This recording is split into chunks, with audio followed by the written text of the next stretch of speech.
Impulso TV presenta.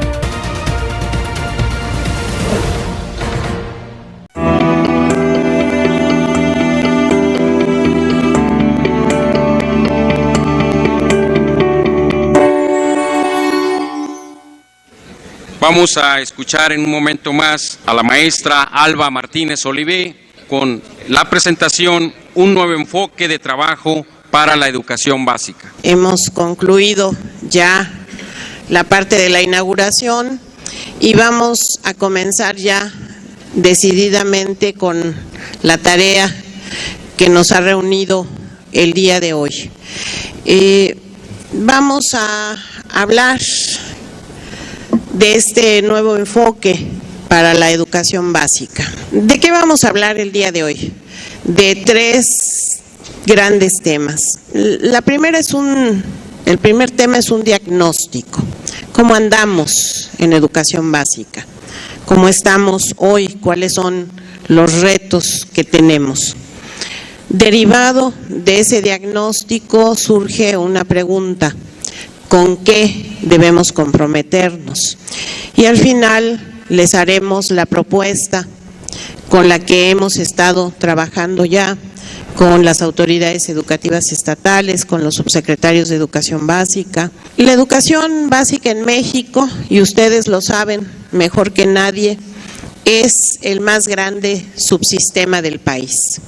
Prácticamente ocupamos el 75% de la Secretaría de Educación Pública.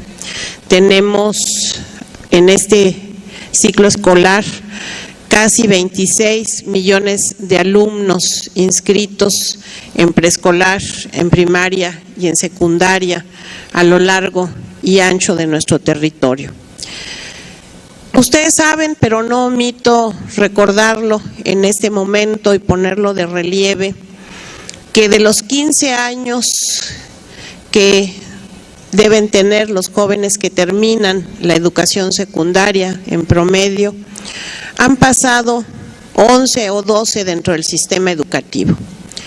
Un chico a sus 15 años, la mayor parte de su vida la ha pasado en la escuela. La relevancia de la escuela en ese sentido es fundamental.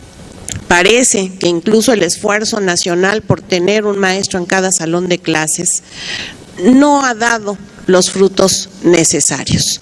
No estamos satisfechos con nuestros resultados educativos. Debemos reconocer que todo este inmenso esfuerzo no ha tenido el resultado esperado.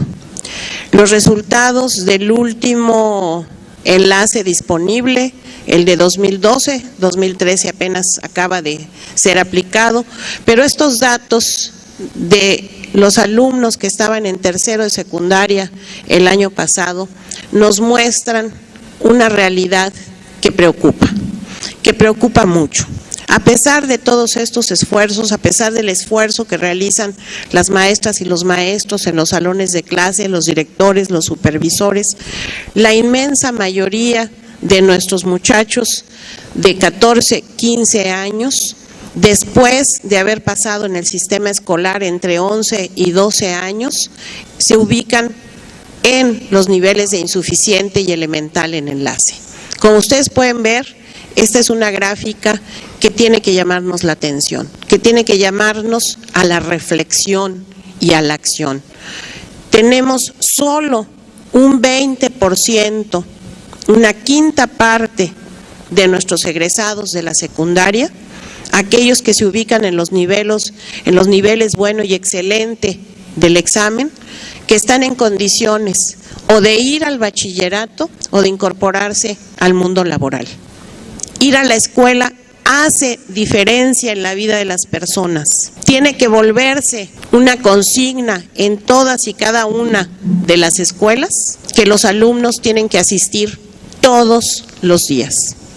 Eso es trabajo también de ustedes. Todos los materiales para el estudio están disponibles para cada uno de los estudiantes y se usan sistemáticamente. Esto significa nada de que resguardo la biblioteca de aula, no sea que luego me la vayan a pedir. No sea que cuando me jubile me pidan que yo presente todos los libros que estuvieron a mi cargo. son para los alumnos. Hay que ponerlos a disposición de los alumnos. Todo el tiempo escolar tiene que estar ocupado en actividades de aprendizaje. Lo que hagamos en la escuela tiene que servir para aprender. Las actividades que propone el docente tienen que lograr que todos los alumnos estén involucrados en el trabajo de clase. Fíjense que ni siquiera estamos pidiendo grandes cosas para los maestros.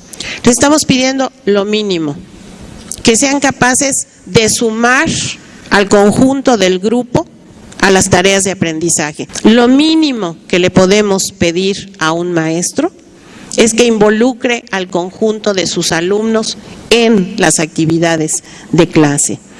Y todos los alumnos tienen que consolidar su dominio de la lectura, la escritura y las matemáticas de acuerdo con su grado educativo. Estos 8 rasgos son los que constituyen lo que llamamos la normalidad mínima escolar. Aquí les pedimos a ustedes que encabecen la tarea en sus escuelas de asegurar que esto ocurra. Sabemos que hay cosas que dependen de otras autoridades, pero ustedes pueden hacer mucho al respecto. ¿Por qué reactivamos los consejos técnicos escolares y de zona? ¿Por qué darles este lugar primordial? Voy a leer la cita de don Pablo Latapizarre. Ustedes saben, él fue el fundador de la investigación educativa en México, una de las personas que más trabajó para saber cómo se aprendía, en qué condiciones, en fin.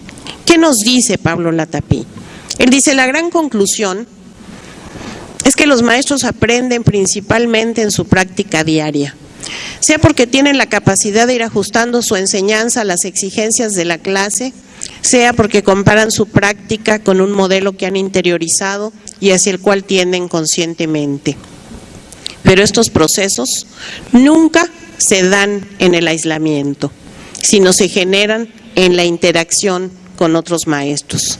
El supervisor debiera jugar aquí un papel destacado. Así sucede en otros países, pero en su defecto algún maestro asume una función informal de liderazgo o asesoría, o bien el grupo de docentes aporta sus observaciones, comentarios y juicios a partir de los cuales se aprende. Nosotros queremos trabajar con ustedes para que ocupen ese lugar destacado de liderazgo. ¿Cómo vamos a organizar los consejos técnicos escolares a partir del ciclo escolar 2013-2014? Las fechas para la realización de los consejos estarán pintadas en el calendario escolar. Vamos a trabajar en 2 fases. Una primera es una fase intensiva. Vamos a emplear para la realización del consejo esos días que se ocupaban para la realización del curso básico. Ya no hay curso básico, ni hay talleres generales. Lo que hay ahora es un espacio para que la escuela se organice, para que la escuela planee, para que la escuela establezca sus metas de mejora en el ciclo escolar, para que la escuela establezca quién es responsable de avanzar en qué. Para trabajar de mejor manera, les vamos a dar a todos los maestros del país guías, no para que suplan la iniciativa de los maestros en el consejo, sino para que haya la posibilidad de darle un cierto orden y un cierto contenido. Contenido que en este ciclo escolar, reitero, es avanzar en la construcción de esta normalidad mínima. La fase ordinaria del consejo tendrá 8 sesiones que se distribuirán a lo largo del ciclo escolar. Es obligatoria, está normada, es evaluable y está institucionalizada. Abarca la totalidad de la jornada escolar. No asisten los alumnos al plantel y se le da seguimiento por la estructura educativa. Y bueno, como ha quedado muy claro aquí, esta descarga es también una demanda constante de supervisores y docentes.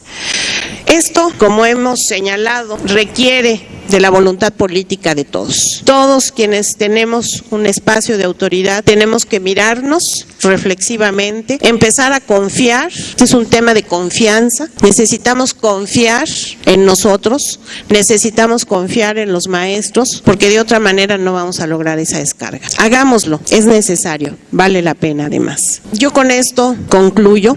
Esta es la entrada a nuestro taller. Gracias. www.impulsoinformativo.net, porque informar es educar.